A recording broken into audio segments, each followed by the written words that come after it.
Bismillahirrahmanirrahim. Assalamualaikum warahmatullahi wabarakatuh. Waalaikumsalam. Alhamdulillah sahabat muslim yang dimuliakan oleh Allah, kita kembali berjumpa di program kesayangan kita, Ngobrol bareng ulama. Mudah-mudahan semuanya dalam keadaan sehat walafiat. Hari ini kita kembali berjumpa dengan narasumber kita, guru kita, yaitu Habib Haikal bin Hussein Al-Idrus. Dan pembahasan kita pada kali ini berkaitan dengan tentang bagaimana kita mengamalkan ayat Al-Quran dalam kehidupan sehari-hari kita. Langsung kita sapa narasumber kita. Assalamualaikum Habib. Waalaikumsalam warahmatullahi wabarakatuh. Sehat Habib? Alhamdulillah sehat. Alhamdulillah. Terima kasih banyak Habib menyempatkan waktu hadir di sini di Ngobrol bareng ulama. Kemarin kita udah melewati masa-masa Idul Fitri. Gemuruh takbir ada di mana-mana, di seluruh masjid, di seluruh rumah, semuanya mengagungkan, membesarkan Allah Subhanahu wa taala. Sebelum kita masuk ke pembahasan kita nih, apa nih menurut Habib makna takbir, makna Allahu Akbar yang ada di mana-mana itu? Kira-kira apa yang harus kita resapi, makna apa yang kita ambil dari bacaan takbir di malam Lebaran Idul Fitri kemarin? Baik, bismillahirrahmanirrahim. Assalamualaikum warahmatullahi wabarakatuh. Waalaikumsalam warahmatullahi wabarakatuh. Syukran Habib Ahmad. Allahumma salli ala sayyidina Muhammadin wa ala alihi wa sahbihi ajma'in. Pertama, arti takbir. Takbir kan artinya membesarkan Allah dan mengecilkan apa-apa selain Allah.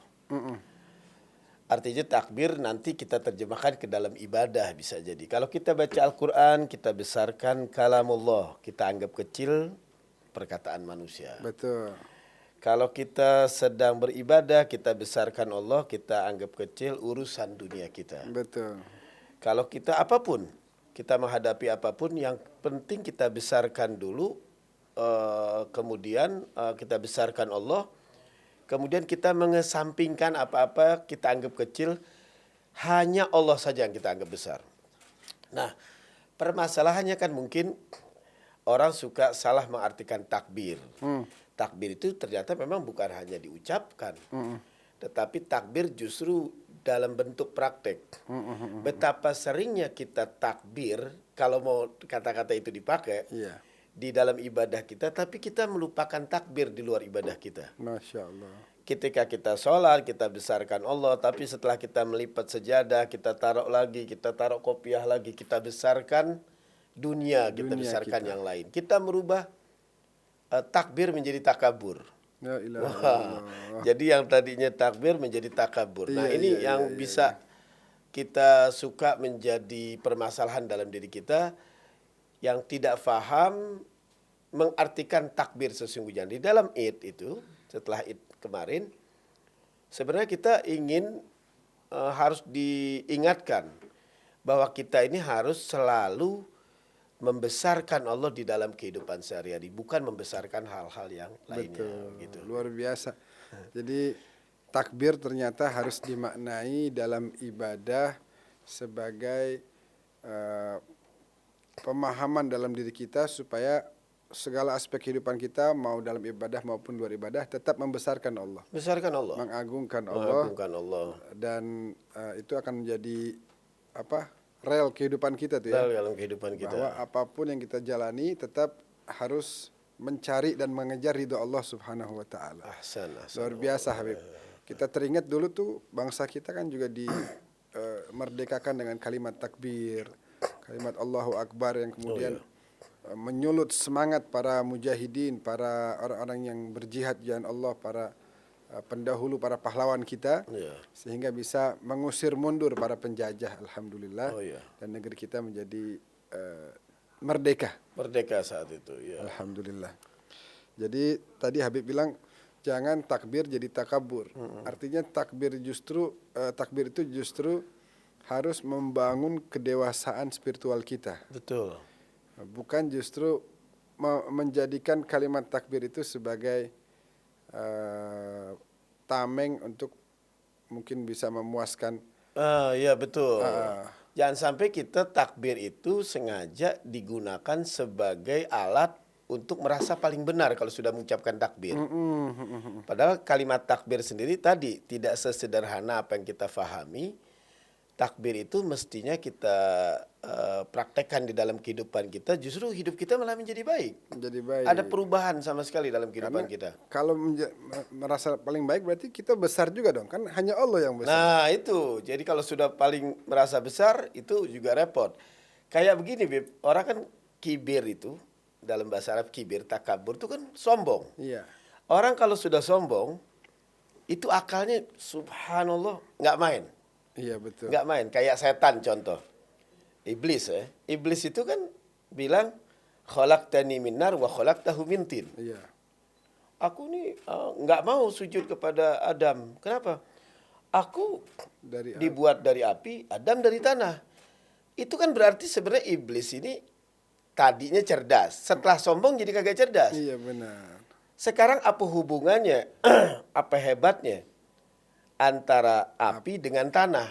Kan dia bangga itu. Aku dari api, dia dari tanah. Terus kenapa emang? Kalau kita tanya di situ, kenapa? Iya. Apa yang harus dibanggain dari api? Apa yang dari tanah?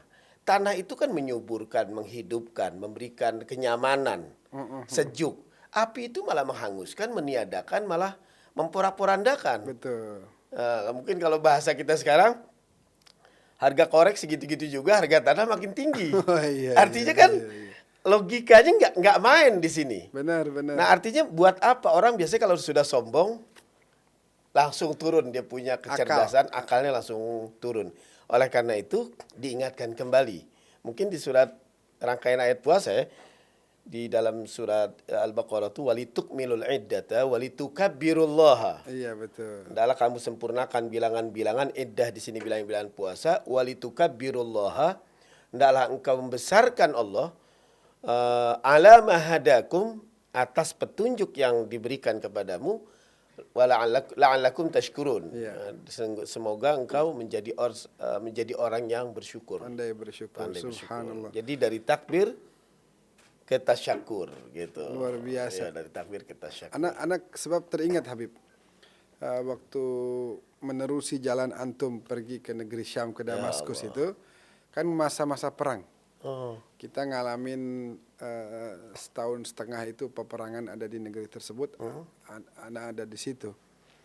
Itu yang anehnya ketika ada yang mau ngebom di tengah-tengah masyarakat sipil atau ngebom di masjid, itu selalu mengucapkan kalimat takbir. Jadi kalimat takbir tapi digunakan untuk membunuh orang yang juga sedang mengucapkan kalimat takbir. Sedang sholat di rumah Allah, sedang mengkaji ilmu-ilmu baginda Rasulullah gitu. Itu mungkin yang seperti itu kan takbirnya menjadi takabur ya. Iya, takabur karena dia merasa paling benar, orang lain merasa salah. Orang lain semua salah, hanya dia yang benar. Nah, itu harus kita hindari ternyata ya. Oh, sangat.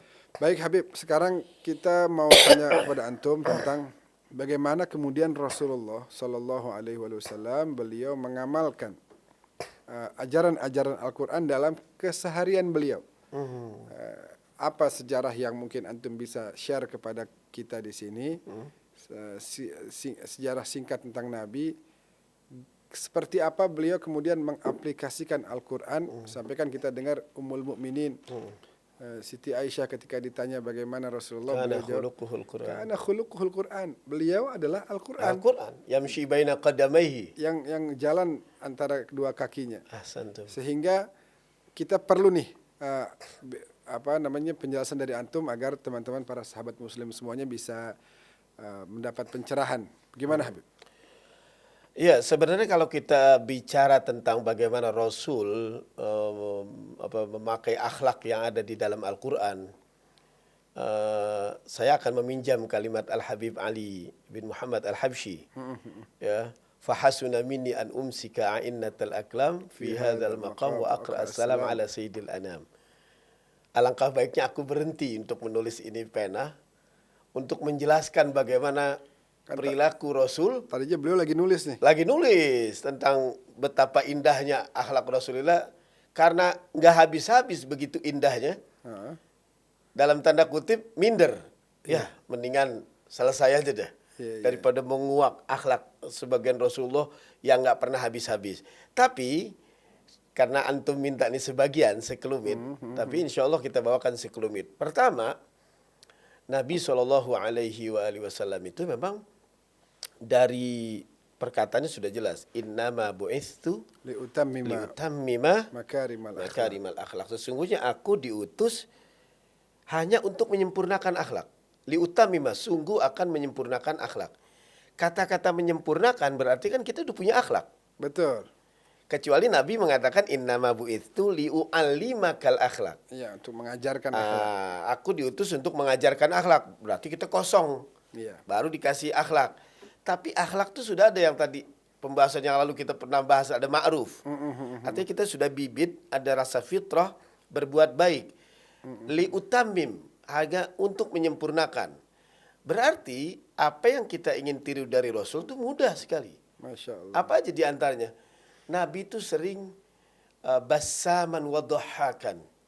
Tersenyum. Sering tersenyum, tertawa gitu. Kadang-kadang ada orang mau cerita humor, nah kita harus kadang-kadang ada orang kita humor kagak lucu, Bib. Iya. Nah, kan kagak enak kalau nggak ketawa. Iya benar. Kita bingung gitu, ya kita sekedarnya aja ya tertawa gitu. Jadi enak lah supaya pantas gitu. Nah kadang-kadang Nabi juga dalam beberapa akhlak bassaman wa dhahakan, senyum agar orang yang diajak bicara pun enak. Kadang-kadang Nabi juga pernah ditemui ada orang cerita dengan cerita yang sama. Nabi subhanallah mendengarkan dengan posisi yang seakan-akan dia tidak pernah mendengar. Iya.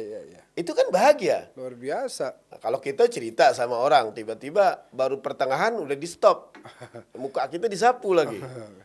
Gue udah dengar ceritanya. Ya Allah. Pertengahan udah selesai udah. Bingung deh. Bingung mau ngelanjutin cerita apa lagi. Tapi Nabi dengan indahnya diikutin Tetap pertama. mendengarkan. Terus mendengarkan Jabal luar Khatir, biasa. ya. Oh, kan sampai diriwayatkan Nabi kalau dipanggil sama seseorang, seluruh badannya. Allah. Seluruh badannya menghadap, kemudian itu kan betul-betul penghargaan. Akhlak gitu. Kalau kita melihat ada orang nggak penting manggil kita, Paling gini doang. palanya aja gitu. Bukan lebek lagi, oi, gitu. Iya. Innamal ihsanu an tuhsina ila man asaa ilaik. Subhanallah. Dinamakan ihsan itu, baru dikatakan ihsan itu kamu berbuat baik kepada orang yang berbuat buruk dengan kamu. Waduh, berat tuh ya. Berat memang. Nah itu yang dilakukan Nabi.